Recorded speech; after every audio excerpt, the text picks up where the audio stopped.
I'm Howard Morgan, and welcome to Fingerboard Breakthrough.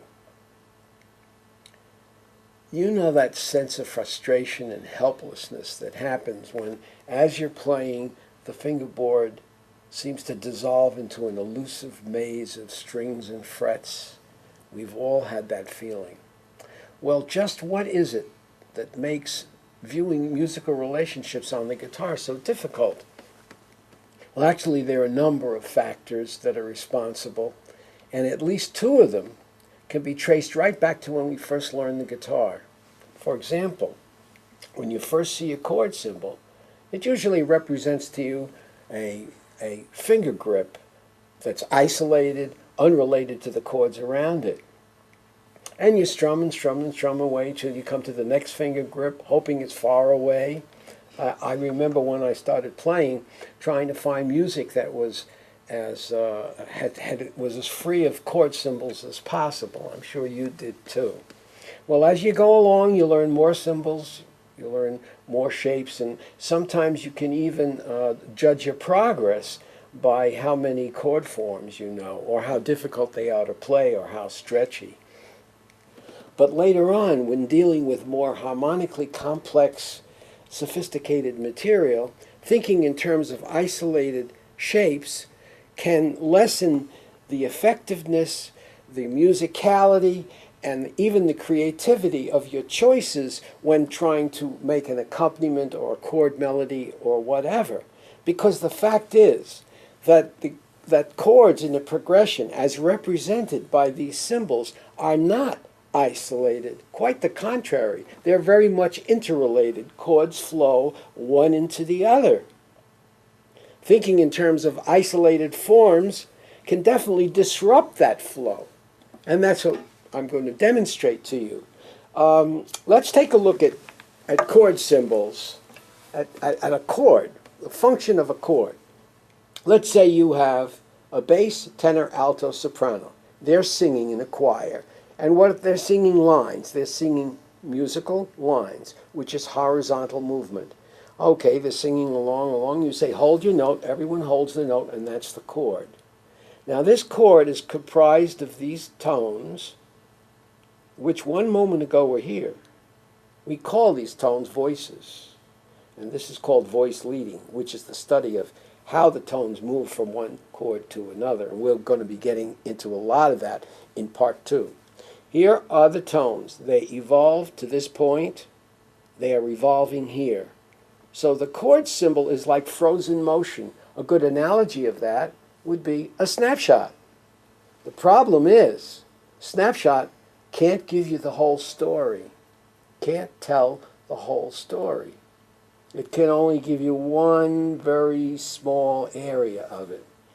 Now I'm going to demonstrate this with a very common progression that's used in a lot of songs, introductions and endings, and you'll probably recognize it when you hear it. The progression also happens to have a very lovely moving line in it. And I'm going to play it with my snapshots. I'm going to play it with the concept of isolated finger forms. The first chord is D, D major 7, D6, D, G, G major 7, E minor 7, A7. Now, I don't know if you heard a line, but I didn't hear the line. Because the way I played it, I sort of destroyed that line because I was thinking in terms of these shapes. I've got a couple of songs I'm going to sing with that progression.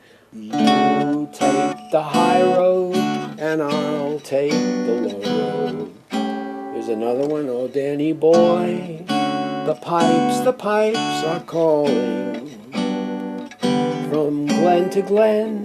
Now all that sounds okay, the chords are there, but a very powerful contributing factor to that progression would be that line if you heard it. But it's really there. Let's go back to the chord again. Now instead of thinking of the snapshot, let's think of the chord symbol as a frame on a motion picture film strip. When these frames are flashed by our eyes, we see the picture move. What causes the movement? What causes the movement is the difference between the frames. That's the key. And it works the same way with chord symbols. Let's take a look at the D again. When I go to D major 7, D has moved down to C sharp. Oh, well, that's movement. That's different. The principle is, when you see a line start to move, you want to try to keep it moving in the same direction as long as possible. Well, let's see. We've got D, D major 7. The D went down to C sharp. C sharp went down to B. Of course, then I went back to the D chord again, which killed any movement. Oh, Danny boy, the pipes, dead. However, I now know I can go D, C sharp, B. I'm going to move that, because I can move it anywhere I want. I'm going to move it to here on the bass. And this is a voicing of a D chord. Now what I'm going to try to do, actually my job to do, would be to try to keep the line moving in the same direction as long as possible. So I have a D, D major 7, and a D6 is spelled D, F sharp, A, B. You're going to have to know how to spell your chords. That's part 1. We went D, D, C sharp, B. Now the next chord is a D chord again. If I go back to the same form, this is the sound.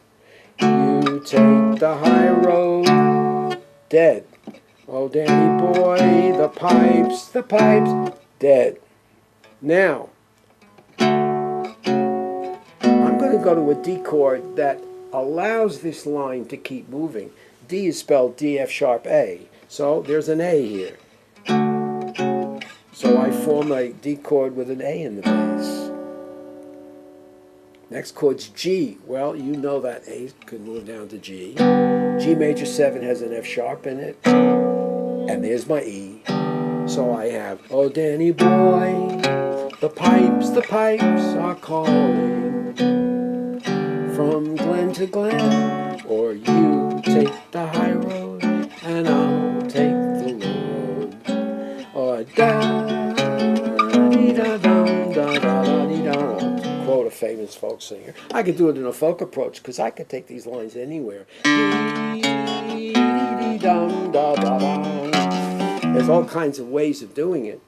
The line is so powerful that all I have to do is play the line. Oh, Danny boy, the pipes are calling.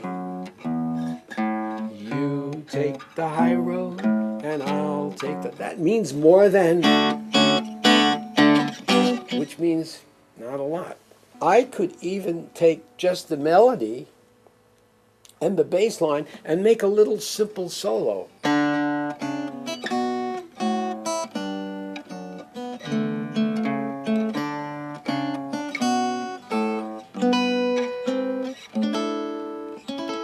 Or